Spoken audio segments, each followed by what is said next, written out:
negara-negara anggota aliansi Pakta Pertahanan NATO yang berbagi laut yang penting secara strategis dengan Rusia, dilaporkan telah meningkatkan kehadiran aset militer mereka di wilayah tersebut dan membeli lebih banyak kapal perang.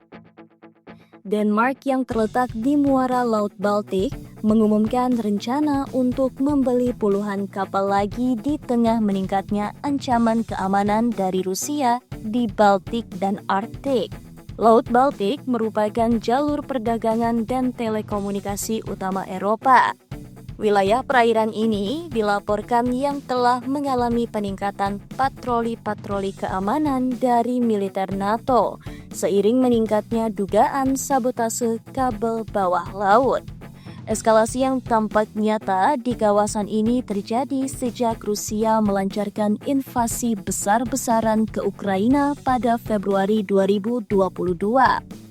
Banyak pejabat Eropa mengatakan mereka yakin Rusia berada di balik insiden pemutusan kabel tersebut.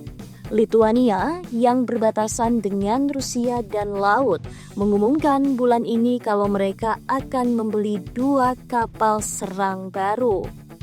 Polandia juga sedang membangun fregat baru dan berencana membeli kapal selam. Estonia yang hanya memiliki 8 kapal dan salah satu angkatan laut terkecil di dunia bermaksud membeli hingga 12 kapal baru. Swedia yang bergabung dengan NATO setelah Rusia menginvasi Ukraina juga membeli lagi 4 kapal perang permukaan. Paul Johnson, Menteri Pertahanan Swedia, dilansir BI pada Februari, mengatakan kalau Swedia juga sedang dalam proses pengadaan 4 kapal permukaan baru dan mengatakan kapal-kapal tersebut akan secara signifikan lebih besar daripada korvet kelas Visby yang ada saat ini. Brian Clark, seorang ahli operasi angkatan laut di Hudson Institute, yang bertugas di staf Markas Besar Angkatan Laut Amerika Serikat, mengatakan kapal-kapal tersebut yang dikombinasikan dengan kapal selam Swedia akan sangat berguna untuk menutup Laut Baltik jika mereka menginginkannya. Administrasi Material Pertahanan Swedia mengatakan tahun lalu bahwa 2 kapal tersebut direncanakan akan dikirim ke Angkatan Bersenjata Swedia pada tahun 2030. Masuknya negara itu ke NATO meningkatkan kehadiran pasukan maritim aliansi tersebut, khususnya di Laut Baltik yang diapit oleh negara-negara termasuk Swedia, Finlandia, Rusia, Estonia, Latvia, Lituania, dan Polandia.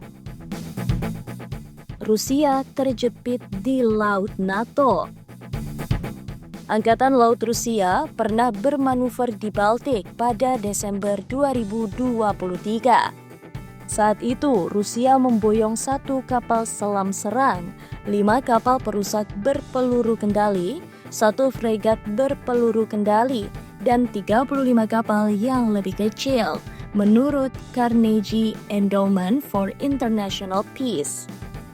Akan tetapi, Rusia memindahkan aset angkatan lautnya, mengubah basis di setiap pelabuhan.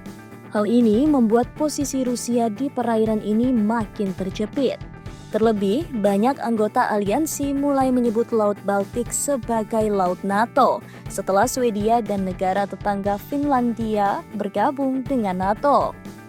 Hal lain yang membuat Rusia tampaknya bakal keteteran di Laut Baltik adalah Swedia memiliki kemampuan kapal selam yang hanya dimiliki oleh beberapa anggota NATO lainnya di kawasan tersebut.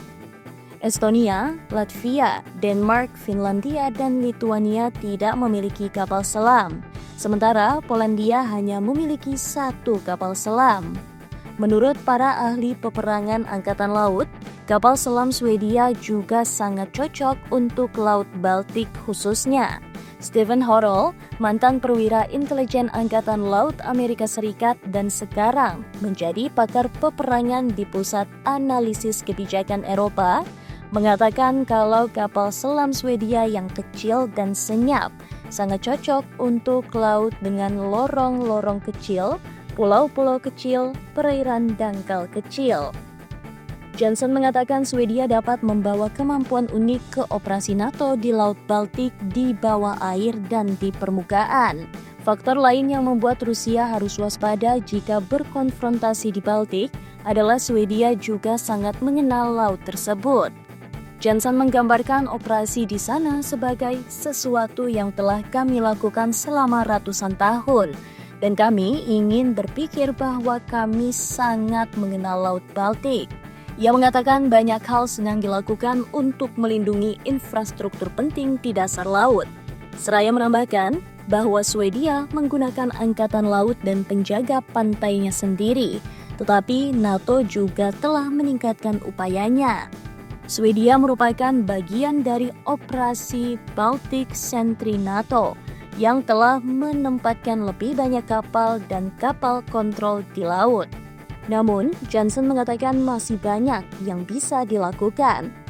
Menteri Pertahanan Swedia tahun lalu memperingatkan bahwa meskipun pasukan Rusia terikat di Ukraina, kita tidak dapat mengesampingkan kemungkinan serangan Rusia terhadap negara kita. Selain meningkatkan anggaran pertahanan, Swedia memberikan Ukraina paket dukungan terbesarnya tahun ini, senilai sekitar 1,6 miliar US dollar. Johnson menggambarkan hal itu sebagai pesan kepada sekutunya. Kita semua harus maju dan memberikan lebih banyak bantuan kepada Ukraina. Ia menyebut dukungan terhadap Ukraina sebagai hal yang benar dan cerdas untuk dilakukan, karena hal itu juga merupakan investasi bagi keamanan kita sendiri karena taruhannya sangat besar.